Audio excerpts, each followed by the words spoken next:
But should people be concerned about agriculture in America? Yes. Yes, people should be concerned. You know, it's should people be concerned about agriculture? I think we all eat. My name's Jesse Manfro, and I want to know how we can live happier, more fulfilled lives. This is my quest to find out. This is Wanderlost.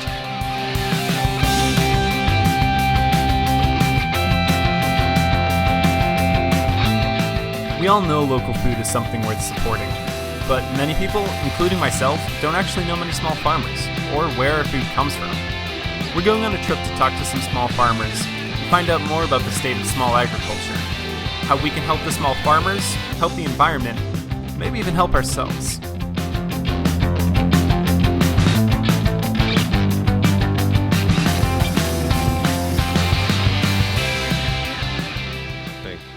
The local movement has awakened certainly enough concerned citizens who are on board.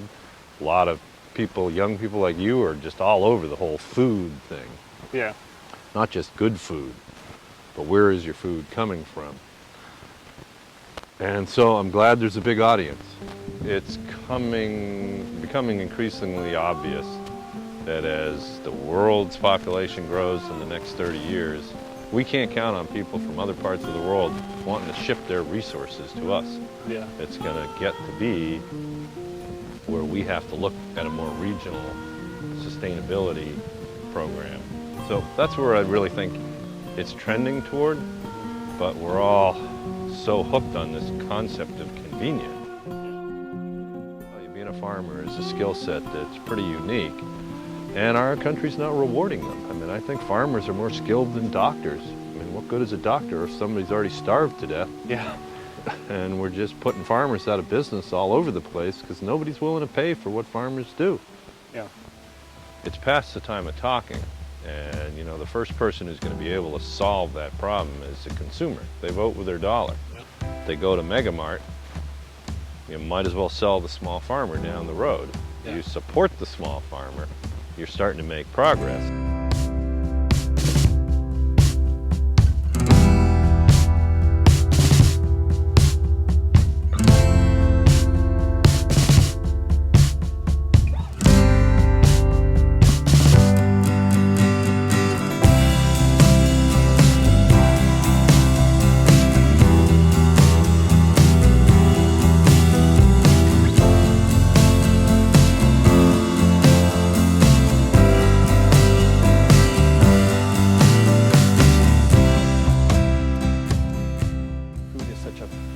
Primary experience. Every day we make decisions about what to eat. Every day we are engaged in a relationship with food, and therefore with farms and farm workers and the whole food system, which literally stretches across Massachusetts and stretches across the country and really stretches across the globe. So every time we eat, we're in a relationship with people and places. And in some ways, it's incumbent upon us to understand what that relationship is and how our food is produced. And the fact that when we consume our food, whether it's at McDonald's or whether it's going to Stop and Shop or whether we're buying our food at Whole Foods and cooking it at home, we're entering into a relationship with a food system that stretches across the planet. So we have an impact. We are participants in that food system. The importance of local food systems is to think about their contribution to the local economy, keeping jobs, keeping income flowing within a community and keeping that community alive rather than having it disperse outward to some other place, to New York or to Minneapolis or Los Angeles, keeping money in the local community. Knowing your farmer, knowing how they treat their workers, knowing that you're trying to promote the life of the community. And then the idea is that if you are living and farming in the community, the idea of local farms better conserving soil, water, better protecting the environment. Knowing your local farm, the local farmer, whether it's being involved in a community-supported agriculture, a CSA, whether it's a food stand, whether it's a pick-your-own operation, or whether it's going to a farmer's market. I think part of it is forming a relationship with the farmer, and then with the farmer, with the land itself. And I think part of it is, I don't know if people are happier, but I think people have a better sense of security, a sense, oh, here's my farmer, I can see their face, I can see the soil, I can see the fields like at a CSA, or even at a farmer's market. I'm relating with a person on a personal level. I think there's a sense of trust that you don't get when you just go to the supermarket and you pick, a banana or a piece of broccoli or lettuce off the shelf and you throw it in your basket and you go check out and you're done. And you don't even have to see a person now. Our challenges that are accelerating. And, I'm not a betting man, but I would say within the next 5 years, people counting on food production working the way it does, where they can just go down to the grocery store and get whatever they want, is not going to be the case.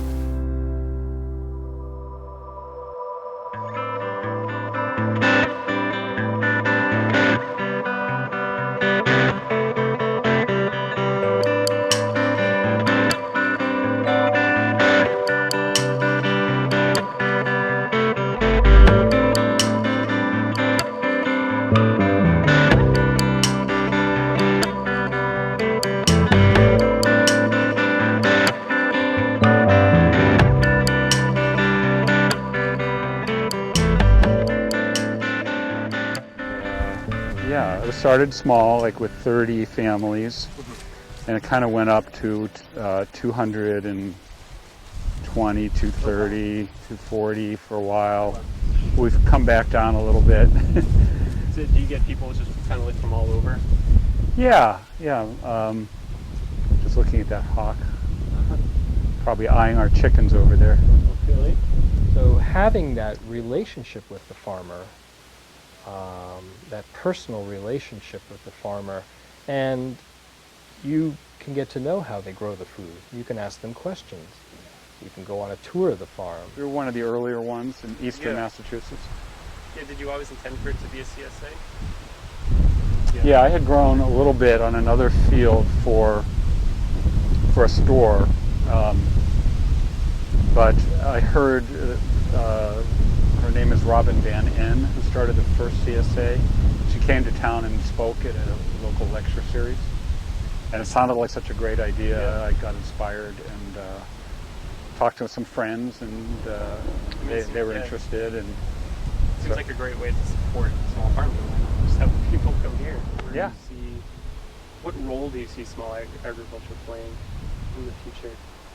Sort of, I think people are starting to value it more and see where the value is in small agriculture, and more and more people are starting to really critically look at where their food is coming from. So what do you see the role of small agriculture playing in the future? Well, I think, people talk about food security as one aspect of it. It's nice to have local food production around big cities. We're fortunate to have this land that's been kept open as agricultural land. So, food that can be grown in this climate, which is a lot actually, doesn't have to be transported thousands of miles across the country, and particularly if there's a need for, right now gas prices are low, but they can go way up again, and transportation costs. Yeah, they will. So, we can't grow everything. I don't think of this kind of farming as replacing people's diet with totally local food, but you could make a, for certain times of the year, you could, and I think a lot of our members rely basically on what they get from the farm.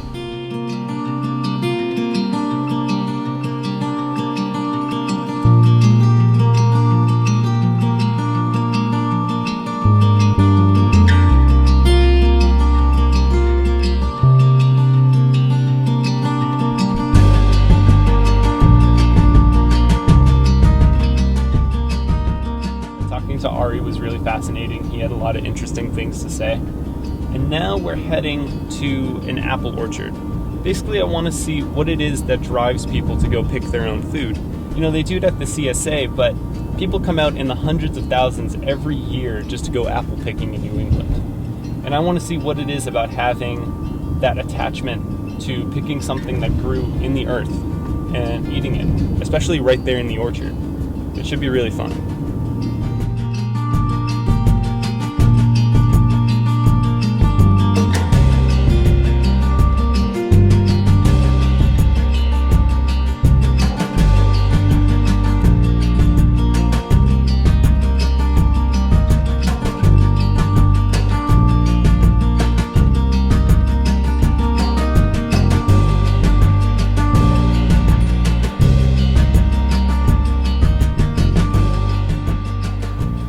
Wonderful. Everyone just enjoying the farm, picking apples. It's a beautiful sight. Got a little secret. Come on.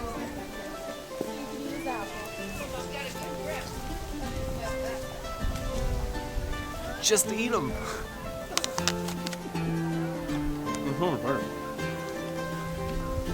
This is my orchard. Oh, it's your orchard? You bought it? When did you buy it? A personal lane. Oh, so you just bought this plot of land? Oh, all the way down? Huh? I bought this row. So This you is buy Jesse's row. it? Did you trade for? You trade something together? Or did you just buy it? I bought it. American dollars? I paid in peaches.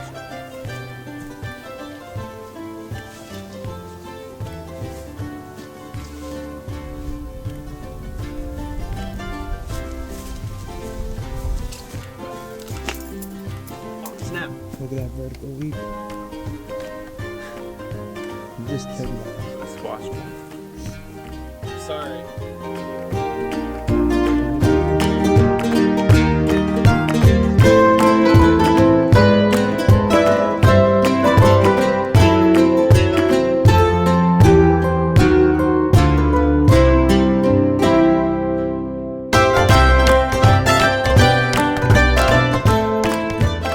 There's no middleman between everyone and the food that they're eating.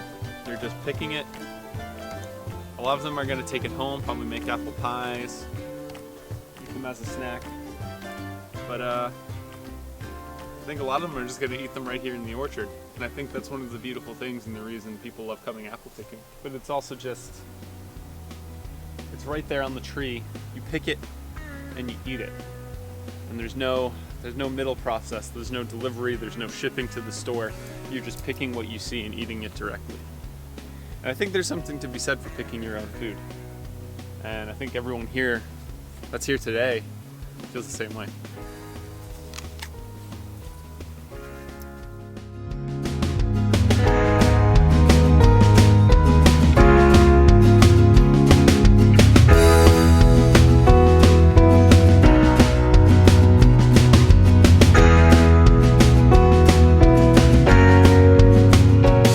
Apple picking was definitely a ton of fun. It was a lot more fun than I was expecting it to be. You could definitely see why people love going out there. But whether we went to the small farm, whether we were at the CSA talking to Ari, whether we were apple picking, the one thing that I was thinking about was a lot of this can be really expensive, especially if you're not making enough a year to really be putting into small agriculture.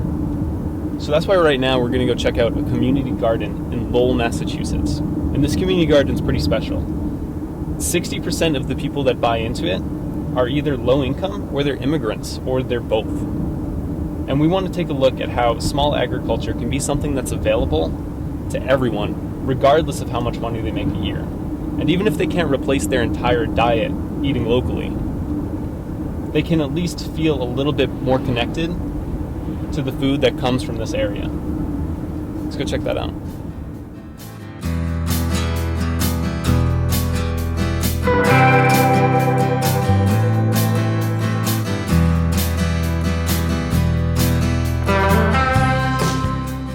Engaging with it, shaping it, participating in how we produce food and its effects on the environment, its effects on people in places as far away as Africa or China or parts of Asia or California, as well as our own bodies. So it's for me, it's if you want, it's a primary way in which we enter into relationships with the natural world and the larger social economic world as well. So this is our urban farm. So our community gardens are raised bed gardens. We have 4 throughout the city. We have 136 beds. Wow. 19 countries of origin. Our gardeners come from 19 countries of origin. There's 13 languages spoken, and 65% are low to very low income. So that is a really wonderful program. It builds community, it transforms spaces, but it's also a really important access point for food. A lot of gardeners are growing the food there for their own personal consumption. So they're growing crops that are traditional to their culture, and I think that makes people feel more at home when they're newcomers to the community. So that's a really special part of our program model, is our community gardens. It's also a really wonderful way for us to understand Lowell and the needs of Lowell. We look to our community gardeners constantly for feedback, for input, and for program creation. It's really a lot of what they are looking for. So in a city, I guess kind of going off that, in a city like Lowell, which for a long time, I mean, it's a very urban city.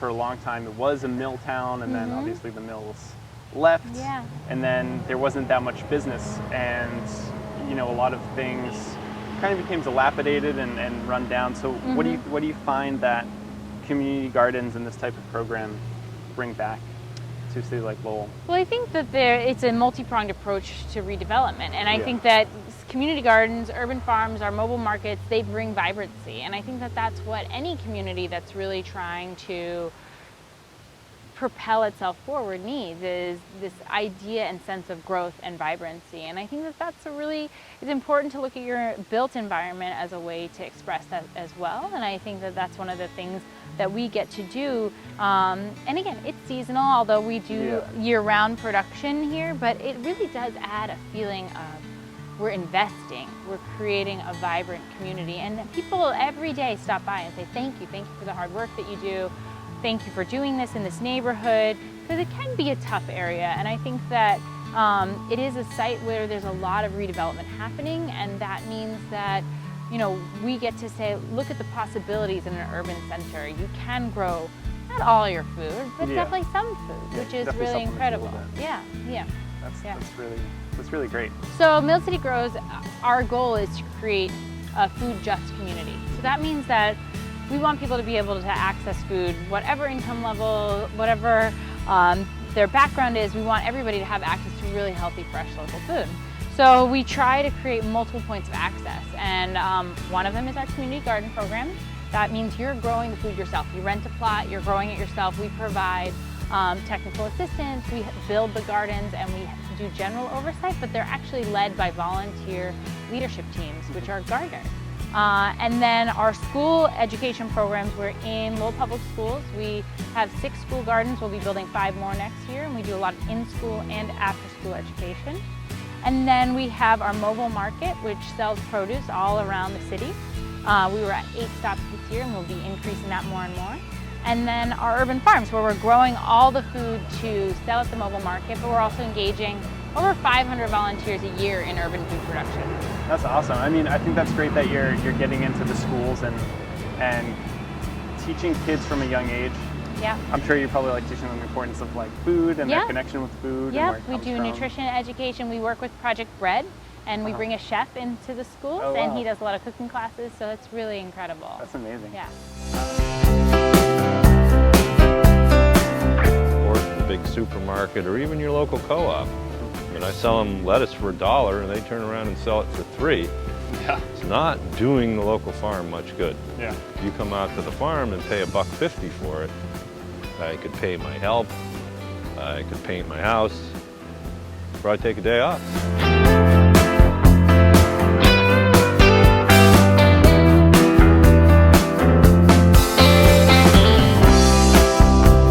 I think there's more more scientific research studies being published that point to kind of an agroecological model as in some environments and in some places being as competitive or as productive as a sort of conventional agriculture.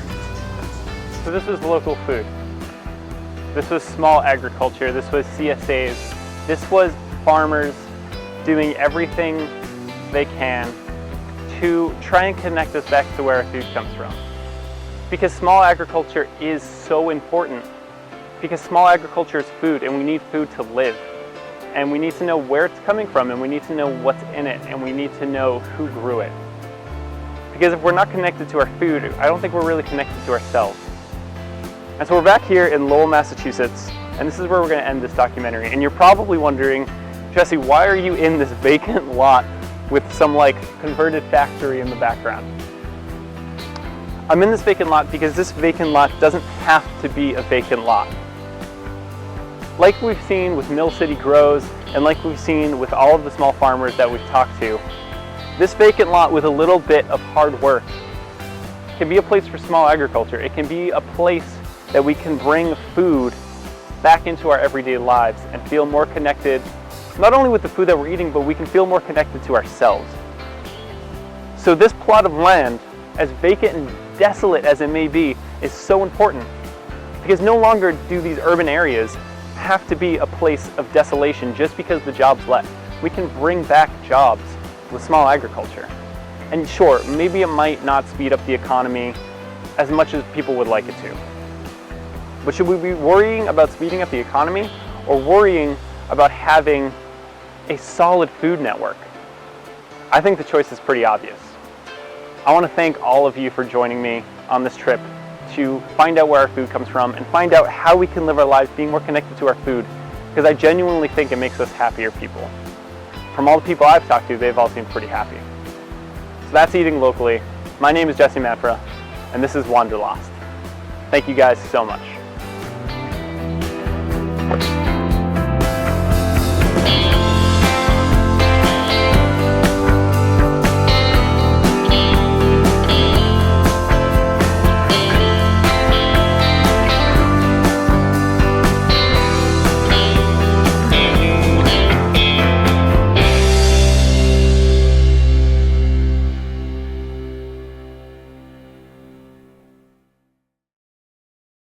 I don't know if I made that point very well, but No, I think you did. That was great. Thank you so much. yeah.